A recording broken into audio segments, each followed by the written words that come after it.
Validation, and we've kind of hit on this before, but with children. But again, another study came out that I wanted to tell you about because I have to shame myself as a mother. Of course, it was a few years ago when mine was little, but and when we get to that, when I talk about this, I'll explain. But University of South Australia just produced a study that talking about children and how they experience pain, and that it's actually, they're seeing a difference in how we as adults react to children's pain. This was actually a study to help pediatricians to study how they respond to children's concerns of pain.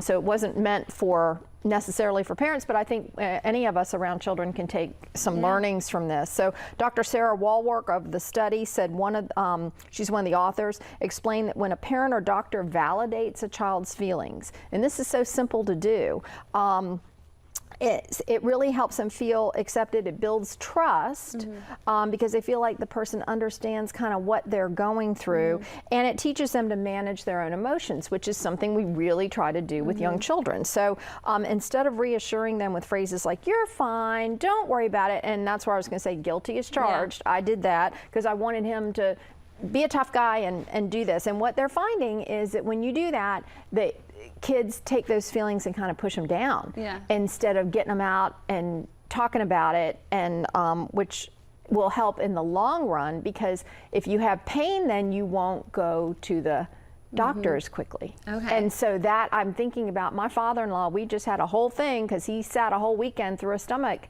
aneurysm, which made it a zillion times worse, and time in the hospital and rehab, and if that had been addressed probably immediately, it wouldn't have been nearly as bad. So this plays out in people's lives, and we might be able to do something to make people a little more trusting of that how their feelings should be addressed. For example, and the one I was in, if your child's crying, you could say something instead of "stop crying," which again, I hear both these ranges of responses at the Children's Museum.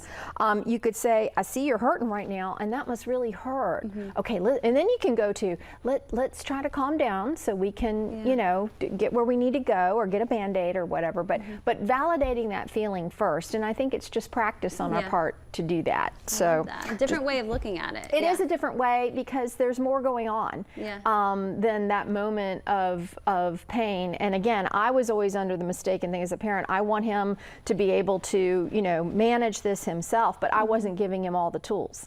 So if you can say to a child, you know, "I get it. I bet that really hurts. Let's figure out how to fix this." So that's what the study is concluding. They're seeing it there, but like I said, for physicians to respond a little bit differently to children's pain. Giving them a little bit more credit when they go through something. Well, you know, we all want validation. It's not just children. I mean, it really helps when, you know, your husband or boyfriend doesn't jump in and solve your problem. He hears what you're saying.